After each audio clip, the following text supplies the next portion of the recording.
Dear students, আমরা general স্ট্র্যাটেজির উপর mock test শুরু করেছি। আজকে আমরা 5 নম্বর মক টেস্টটি আলোচনা করব। এর আগে 4টি মক টেস্ট আমরা আমাদের চ্যানেলে দিয়েছি। যারা যারা মক টেস্টগুলি দেখুন, দেখেন ওখানে। আজকে আমরা 5 নম্বর মক টেস্টটি আলোচনা করছি। চলো, প্রথম প্রশ্ন কি আছে দেখি। র্যাম কথাটির পূর্ব অর্থ কি? এর সঠিক উত্তর র্যান্ডম অ্যাক্সেস মেমোরি। র্যাম কথা সঠিক উত্তর হচ্ছে র্যান্ডম অ্যাক্সেস মেমোরি। আর একটা রম পরীক্ষাতে আসে ROM করে, ঠিক আছে। এটা হচ্ছে read only memory. Read, O for only, M for memory, ঠিক আছে। 2 নম্বর প্রশ্ন আছে, বিসি রায় পুরস্কার কোন ক্ষেত্রে দেওয়া হয়? বিসি রায় পুরস্কার দেওয়া হয় চিকিৎসা ক্ষেত্রে, ঠিক আছে। এটা সঠিক উত্তর 3 নম্বর, চিকিৎসা ক্ষেত্রে বিসি রায় পুরস্কার দেওয়া হয়। আর এই বিসি রায় পুরস্কারটা দেওয়া হয় আমাদের পশ্চিমবঙ্গের দ্বিতীয় মুখ্যমন্ত্রী এবং একজন প্রখ্যাত চিকিৎসক যিনি ছিলেন বিধানচন্দ্র রায়, তার নাম অনুসারে এই পুরস্কারটি দেওয়া হয়। আর এছাড়া এখান থেকে জানার আছে যে এটা কত সালে চালু হয়? 1962 সালে এটা চালু হয়। কে চালু করে? মেডিকেল কাউন্সিল অফ ইন্ডিয়া থেকে এটা বিসি রায়ের স্মৃতিতে চালু করা হয়। বিসি রায় পুরস্কারটি প্রথম পান 1973 সালে সন্দীপ মুখার্জি। আমরা জাতীয় চিকিৎসক দিবস হিসেবে 1 জুলাই পালন করি এই বিধানচন্দ্র রায়ের স্মৃতির উদ্দেশ্যে, ঠিক আছে। চলো, 3 নম্বর প্রশ্ন কি আছে দেখি। ইন্টারন্যাশনাল মনিটারি ফান্ডের সদর দপ্তর কোথায়? এটা আমি অনেক করে বলেছি, IMF, যেটাকে বলা হয় ইন্টারন্যাশনাল মনিটারি ফান্ড। যদি কোনো দেশ দেউলিয়া হয়ে যায় বা যদি আর্থিক সাহায্য দরকার হয়ে পড়ে, তখন IMF লোন দেয়। সেটা কোথায় সদর দপ্তর? সেটা হচ্ছে ওয়াশিংটন DC। সেটা সঠিক উত্তর হচ্ছে ওয়াশিংটন DC। 4 নম্বর প্রশ্ন আছে, ঘরের তাপমাত্রায় কোন ধাতুটি তরল অবস্থায় থাকে? ঘরের তাপমাত্রায় তরল থাকে পারদ। পদার্থের অবস্থার পরিবর্তন হলেও কিসের পরিমাণ ধ্রুবক থাকে? পদার্থের অবস্থার পরিবর্তন হলেও কিসের পরিমাণ ধ্রুবক থাকে? এখানে তাপমাত্রার পরিমাণ বা উষ্ণতা পরিবর্তন, এটাকে লিনতাপও বলে। লিনতাপ কি? লিনতাপ হচ্ছে স্থির তাপমাত্রায় নির্দিষ্ট ভরে কোনো পদার্থের অবস্থার পরিবর্তন করার জন্য যে তাপ প্রয়োগ বা নিষ্কাশন করতে হয়, সেটা লিনতাপ, ঠিক আছে। তাহলে সেক্ষেত্রে কি তাপমাত্রাটা স্থির থেকে যায়। পদার্থের অবস্থার পরিবর্তন হলো, পদার্থ অবস্থার পরিবর্তন বলতে আমি এটা একটা ভিডিও পরবর্তীকালে নিয়ে আসছি পদার্থের অবস্থার পরিবর্তন সম্পর্কে, তোমরা সেখানে ভালোভাবে জানবে। যদি একটু এখানে তোমাদের বলে দিই, পদার্থ 3টি অবস্থায় থাকে, কঠিন, তরল, গ্যাসীয়, ঠিক আছে। তাহলে একটি অবস্থা থেকে আরেকটি অবস্থায় যাওয়াটাই বলে পদার্থের অবস্থার পরিবর্তন, ঠিক আছে। সেক্ষেত্রে কি হয়, একটি অবস্থা থেকে আরেক অবস্থায় গেলেও তাপমাত্রা কিন্তু কোনো পরিবর্তন হয় না। এটা সম্পূর্ণ ডিটেলস তোমাদের আমি জানাবো নেক্সট ভিডিওর মাধ্যমে। 6 নম্বর প্রশ্ন হচ্ছে, মাইক্রোফোনে কোন ধরনের শক্তি স্থানান্তর হয়? এটা কি করে? শব্দ শক্তিটা কিসে তড়িৎ শক্তিতে রূপান্তরিত হয়ে যায়, তারপর সেটা বিস্তার লাভ করে। যখন আমরা মাইক্রোফোনে কথা বলি তখন কি হয়? শব্দ শক্তি বিদ্যুৎ শক্তি রূপান্তরিত হয়। ইন্ডিয়ান ফরেস্ট রিসার্চ ইনস্টিটিউট কোথায় অবস্থিত? এটা সঠিক উত্তর হচ্ছে দেরাদুনে অবস্থিত। এটা দেরাদুনে কত সালে হয়েছিল? 1906 সালে ইম্পেরিয়াল ফরেস্ট রিসার্চ ইনস্টিটিউট হিসাবে প্রতিষ্ঠিত হয়েছিল, ঠিক আছে। এটা এখান থেকে জানার। 8 নম্বর প্রশ্ন, নাগানন্দ রত্নাবলী, প্রিয়দর্শিকা নাটকগুলি কার লেখা? এই সমস্ত নাটকগুলি লেখা হর্ষবর্ধনের, ঠিক আছে। 9 নম্বর প্রশ্ন হচ্ছে, রাজ্যসভার সদস্য কার দ্বারা নির্বাচিত হন? রাজ্যসভার সদস্যরা আমাদের যে নানা রকম স্টেট রয়েছে, আমাদের যেসব স্টেটগুলো, সেই স্টেটগুলো থেকে যেসব বিধায়করা নির্বাচিত হন তাদের দ্বারা নির্বাচিত হয়ে থাকেন, ঠিক আছে। বিধায়ক বলতে যারা রাজ্যসভাতে অর্থাৎ স্টেট অ্যাসেম্বলিতে যারা জিতে থাকেন তাদের দ্বারা নির্বাচিত হন রাজ্যসভার সদস্য। এছাড়া রাজ্যসভাতে কতটা সিট আছে? 250টি সিট রয়েছে, 250টি। তার মধ্যে 238 নির্বাচিত এই বিধায়ক দ্বারা নির্বাচিত হন এবং 12 জন 12 কার দ্বারা নির্বাচিত হন? রাষ্ট্রপতির দ্বারা। তিনি কোন কোন জায়গা থেকে নির্বাচিত করেন? শিল্প, সাহিত্য, বিজ্ঞানে অবদানের জন্য তিনি মনোনীত করেন, ঠিক আছে। রাষ্ট্রপতি দ্বারা মনোনীত 12 জন এবং 238 জন এই বিধায়কদের দ্বারা নির্বাচিত হন, মোট 250 জন। এখানে সঠিক উত্তর হবে বিধানসভার সদস্যদের দ্বারা। 10 নম্বর প্রশ্ন, কোনটি মানবত্বক থেকে নির্গত হয়? মানবত্বক থেকে কি নির্গত হয়?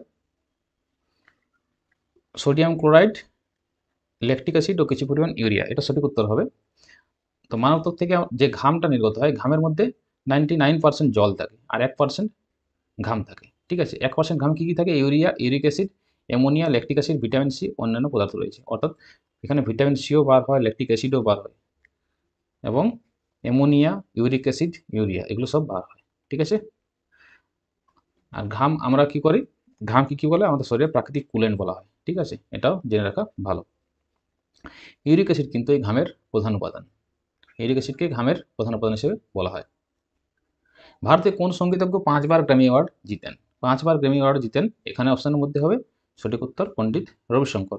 এছাড়াও আচ্ছা, গ্র্যামি অ্যাওয়ার্ডটা কী জিনিস? গ্র্যামি অ্যাওয়ার্ড হচ্ছে মার্কিন যুক্তরাষ্ট্রে একটা রেকর্ডিং একাডেমি দেওয়া পুরস্কার, ঠিক আছে। এই গ্র্যামি অ্যাওয়ার্ড রবিশঙ্কর 5বার পেয়েছেন এবং জুবিন মেহতা 5টা পেয়েছেন।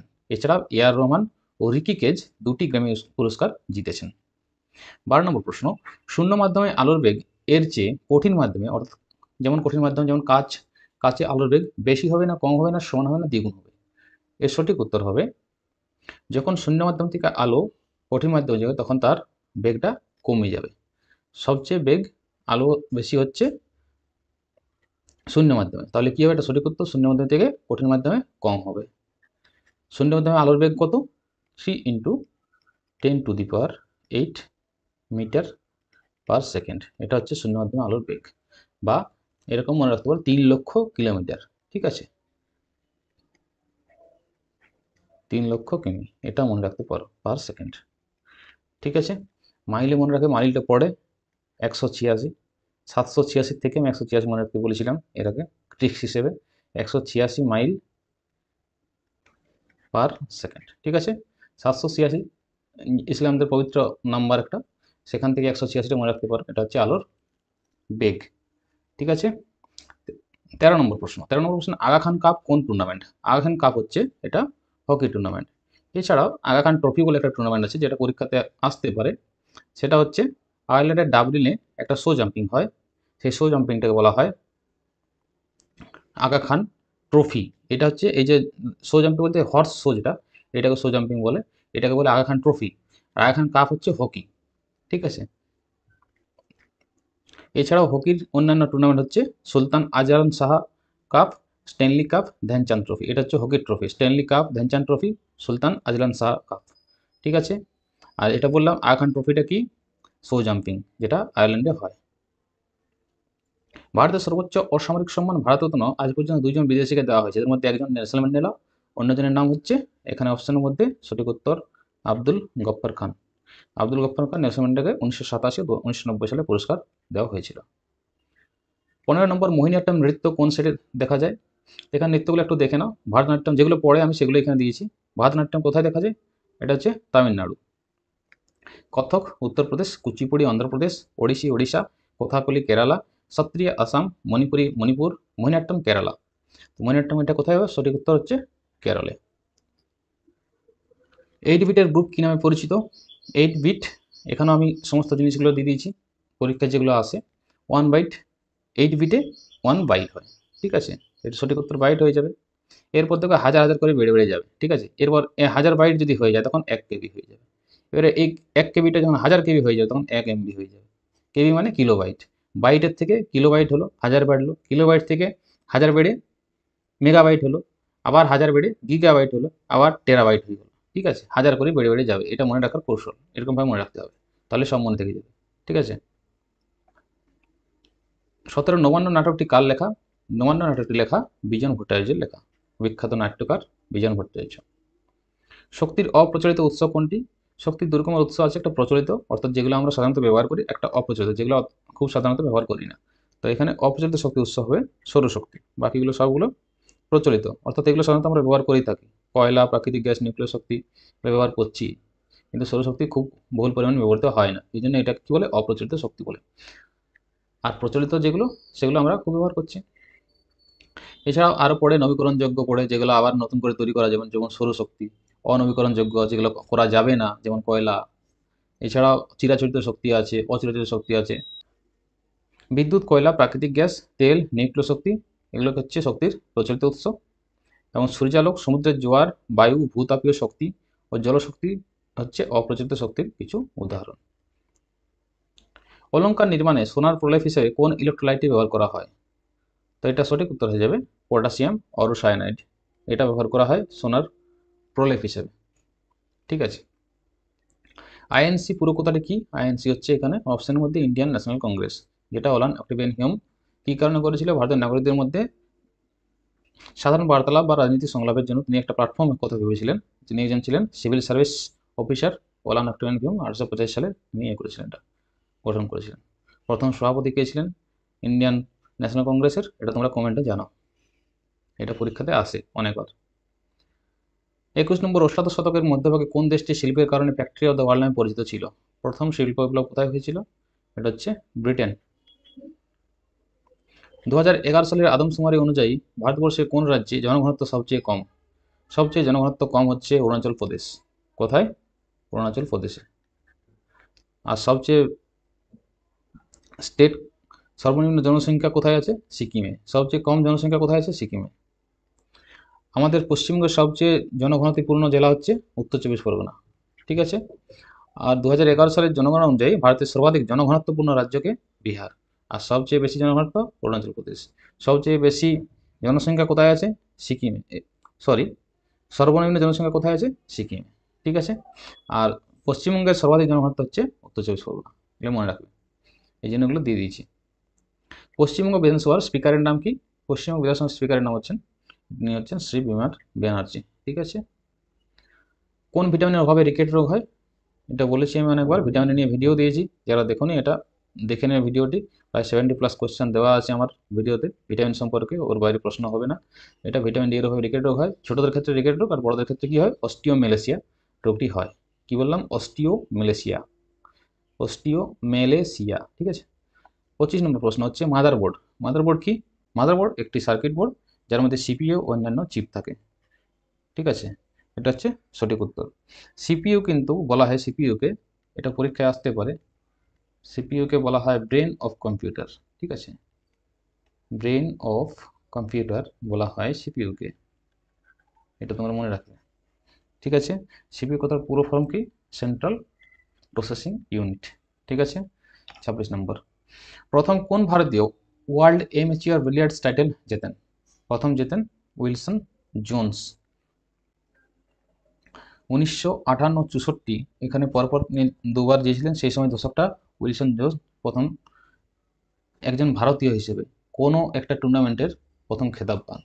যে কোনো খেলার প্রথম খেতাবটি পান এই উইলসন জোন্স। ঠিক আছে। He was the first Indian to be world champion in any sport, এটা মনে রাখবে। তার ফলে তাকে অ্যাওয়ার্ডও দেওয়া হয়, অর্জুন অ্যাওয়ার্ড দেওয়া হয় 1963-তে, এবং পদ্মশ্রী দেওয়া হয় 1965-তে, দ্রোণাচার্য পুরস্কার তিনি পান 1996 সালে। ঠিক আছে। 27 নম্বর হচ্ছে কোন খেলোয়াড় টেস্ট ক্রিকেট এক ইনিংসে সর্বোচ্চ রান করেন? এটা সবাই আশা করি জানো যারা ক্রিকেট খেলা দেখো। ব্রায়ান লারা 400 রান করেন। বিশ্বেশ্বরাইয়া আয়রন স্টিল কোম্পানি কোথায় অবস্থিত? এটা সঠিক উত্তর কর্ণাটকের ভদ্রাবতীতে। ঠিক আছে, সঠিক উত্তর কি? কর্ণাটকের Bhadravati. Mysore iron and steel limited নামে একটি লৌহ ইস্পাত কারখানা প্রতিষ্ঠিত হয় 1918 খ্রিস্টাব্দে। ঠিক আছে। কত সালে? 1918। 29 সালে টার্টারিক অ্যাসিড সঞ্চিত থাকে কোথায়? টার্টারিক অ্যাসিড থাকে তেঁতুলের ফল থাকে। পশ্চিমবঙ্গের সর্বোচ্চ সিংহের নাম কি? পশ্চিমবঙ্গের সর্বোচ্চ সিংহ হচ্ছে, সরি, এটা হচ্ছে সান্দাকফু। গোরগাপুর হচ্ছে অযোধ্যা পাহাড়ের সর্বোচ্চ সিংহ, এটা মনে রাখবে। অযোধ্যা পাহাড়ের, পুরুলিয়াতে যে অযোধ্যা পাহাড় আছে, পুরুলিয়া আমাদের জেলা, অযোধ্যা পাহাড়ে যে সর্বোচ্চ শৃঙ্গ তাকে বলা হয় গোরগাবুরু। ঠিক আছে। কিন্তু পশ্চিমবঙ্গের সর্বোচ্চ শৃঙ্গ হচ্ছে সান্দাকফু। জলীয় দ্রবণ থেকে জৈব পদার্থকে আলাদা করার প্রক্রিয়াকে কি বলা হয়? এক্সট্রাকশন বলা হয়, ডিফারেন্সিয়াল এক্সট্রাকশন বা দ্রবণ নিষ্কাশন বলা হয়। স্টিভ জবস কিসের সাথে সম্পর্কিত? স্টিভ জবস অ্যাপেল ফোনের সাথে সম্পর্কিত। সমস্ত রাজ্যের মুখ্যমন্ত্রী পদাধিকার বলে নিচের কোনটি সদস্য? সমস্ত রাজ্যের মুখ্যমন্ত্রী পদাধিকার বলে এই জাতীয় উন্নয়ন পরিষদ এর সদস্য, ন্যাশনাল ডেভেলপমেন্ট কাউন্সিলের সদস্য। The prime minister of India who served as the chairman, অর্থাৎ এর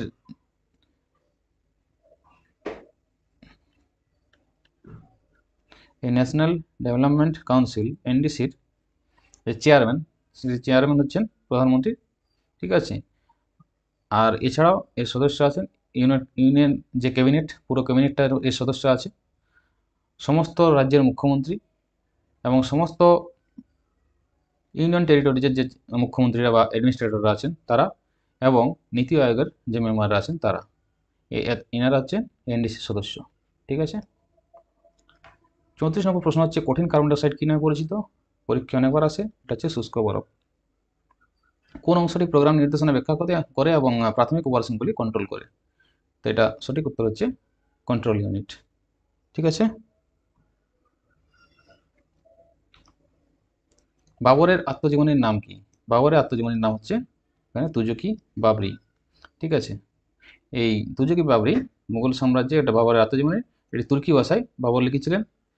এই তুজুকি বাবরিটাকে আবার 1589 সালে আমলা মির্জা আব্দুর রহিম কি করেন? ফার্সি ভাষায় অনুবাদ করেন কি নামে? বাবর নামা নামে। তুজি কি বাবরি বাবর লিখেছিলেন তুর্কি ভাষায়, কিন্তু সেই তুজি কি বাবরিটাকে ফার্সি ভাষায় অনুবাদ করেন আব্দুর রহিম, আমলা মির্জা আব্দুর রহিম, এবং সেটি নাম দেন বাবর নামা। ঠিক আছে, চলো নেক্সট কোয়েশ্চেন। 37 নম্বর প্রশ্ন হচ্ছে বুলন্দ দরওয়াজা কার আমলে নির্মিত হয়? বুলন্দ দরওয়াজা নির্মিত হয় আকবরের আমলে। ঠিক আছে, আকবর যে গুজরাটের বিজয়ের কারণে তার স্মৃতিসৌধ হিসেবে এই বুলন্দ দরওয়াজাটি নির্মাণ করেন। এটি ছিল ফতেপুর সিক্রিতে প্রবেশের দ্বার, যেটি এখনও আছে, তোমরা আগ্রা দেখলে দেখতে পাবে। ঠিক আছে, মেন্ডেলিভের পর্যায় সারণীতে 2 মৌল কোনটি? সেটা হচ্ছে হাইড্রোজেন হচ্ছে 2 মৌল, কারণ পর্যায় সারণীতে হাইড্রোজেনের সঠিক অবস্থান নির্ণয়ের ক্ষেত্রে মেন্ডেলিভ কিছু অসুবিধার সম্মুখীন হন বলে হাইড্রোজেনকে তিনি 2 মৌল বলে অভিহিত করেন। ঠিক আছে, 39 নম্বর প্রশ্ন হচ্ছে হরপ্পার অধিবাসীদের ভারতের বাইরে কাদের সাথে বাণিজ্য ছিল? এর সঠিক উত্তর ইরান ও ইরাকের সাথে। ঠিক আছে, ইরান যাকে আগে পারস্য বলা হতো এবং ইরাকের সম্পর্ক ছিল। ঠিক আছে, 40 নম্বর প্রশ্ন হচ্ছে দুটি বা তার বেশি গ্যাসকে একটি বদ্ধ পাত্রে রেখে দিলে কিছুক্ষণ বাদে ওই গ্যাসগুলি একসাথে মিশ্রিত হয়ে খুব সহজেই সমযোজীয় গ্যাসে পরিণত হয়। এর কারণ কি? কারণ গ্যাসের অণুগুলি সবসময় গতিশীল থাকে, অর্থাৎ গ্যাসের অণুগুলি গতি আছে, আর গতি থাকার ফলে একে অপরের সাথে মিশে যায় সবসময়। ঠিক আছে, ভারতের অ্যাটর্নি জেনারেলকে বর্তমানে ভারতের অ্যাটর্নি জেনারেল আছেন আর ভেঙ্কট রামানি, তিনি আছেন অ্যাটর্নি জেনারেল। ঠিক আছে, আজকের ডেটটাই আমি বলে দিই, এটা হচ্ছে 15/7/2024। কেন বললাম? কারণ ভবিষ্যতে ইনি চেঞ্জও হতে পারেন। এখন বর্তমান ডেটে আর ভেঙ্কট রমণী আছেন, তাহলে এটা তোমাদের আপডেট থাকতে হবে সবসময়, নিউজ পেপার থেকে তোমাদের আপডেট থাকতে হবে। অ্যাটর্নি জেনারেল হচ্ছেন আর ভেঙ্কট রমণী। বর্তমানে সলিসিটর জেনারেল আছেন তুষার মেহতা। এই সলিসিটর জেনারেল কি করেন? অ্যাটর্নি জেনারেলকে সবসময় সাহায্য করেন। ঠিক আছে, ভারতের রাষ্ট্রপতি দ্বারা এই অ্যাটর্নি জেনারেল নিযুক্ত হন, আর রাষ্ট্রপতি যতক্ষণ চাইবেন ততক্ষণ তিনি অ্যাটর্নি জেনারেল পদে স্থায়ী থাকবেন। ঠিক আছে, 42 নম্বর প্রশ্ন বিশ্বের গুরুত্বপূর্ণ ধান চাষের এলাকাটি কোনটি? সবচেয়ে বেশি ধান চাষ হয় দক্ষিণ পূর্ব এশিয়াতে। এখানে দক্ষিণ পূর্ব এশিয়াতে কে কে আছে? বৃহত্তম ধান উৎপাদক দেশ চীন এবং ভারত। ঠিক আছে, ব্রিটেনের নবনিযুক্ত প্রধানমন্ত্রী কিয়ার স্টারমের কোন পার্টির সদস্য? এটা সদ্য নির্বাচিত হয়েছেন, ইনি হচ্ছেন লেবার পার্টির সদস্য। পরীক্ষাতে প্রশ্ন আসবেই, এটা তোমরা লিখে রাখতে পারো। তিনি কনজারভেটিভ পার্টির কাকে হারিয়েছেন? ঋষি সুনককে। ঠিক আছে, ঋষি সুনককে তিনি হারিয়েছেন, কনজারভেটিভ পার্টির ঋষি সুনককে হারিয়েছেন, তিনি একজন ভারতীয় বংশোদ্ভূত।